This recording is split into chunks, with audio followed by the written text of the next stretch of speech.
Ongole MP Magunta వైసీపీకి sudden గా ఎందుకు రాజీనామా చేశారు? పార్టీలో ఆత్మగౌరవం లేకపోవడమే కారణమని బయటకు చెబుతున్నా తనయుడి రాజకీయ అరంగేట్రం కోసం పక్కా ప్లాన్ రచించారా? ప్రకాశం జిల్లాలో రాజకీయ సమీకరణాలు వేగంగా మారిపోతున్నాయి. ఎంపీ మాగుంట శ్రీనివాసులరెడ్డి వైసీపీకి రాజీనామా చేయడం వెనుక వ్యూహం దాగుందన్న చర్చ సాగుతోంది.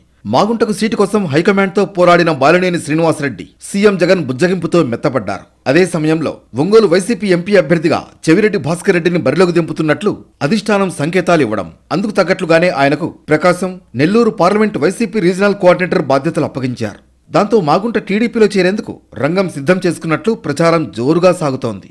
ఈ ఎన్నికల్లో తన కుమారుడు రాఘవరెడ్డిని రాజకీయ అరంగేట్రం చేయించడమే లక్ష్యంగా మాగుంట పావులు కదుపుతున్నారు. త్వరలో టీడీపీ తీర్థం పుచ్చుకోనున్న మాగుంట తన తనయుడు రాఘవరెడ్డికి ఒంగోలు ఎంపీ సీటు ఇవ్వాలని కోరుతున్నట్లు తెలుస్తోంది. ఒంగోలు లోక్సభ పరిధిలోని ఏదో ఒక అసెంబ్లీ స్థానం నుంచి పోటీ చేయాలని మాగుంటను టీడీపీ నేతలు కోరినట్లు సమాచారం.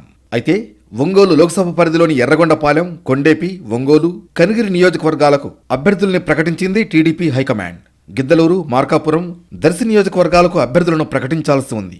మరోవైపు దర్శి, గిద్దలూరులో ఓ స్థానాన్ని పొత్తులో భాగంగా జనసేనకు కేటాయించే అవకాశం ఉంది. దీంతో మాగుంట శ్రీనివాసులరెడ్డిని మార్కాపురం అసెంబ్లీ స్థానం నుంచి పోటీ చేయించొచ్చన్న గుసగుసలు వినిపిస్తున్నాయి.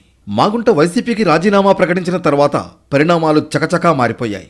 మార్కాపురం టీడీపీ ఇన్ఛార్జ్ మాజీ ఎమ్మెల్యే కందుల నారాయణ రెడ్డి మాగుంటతో భేటీ అయ్యేందుకు వచ్చారు.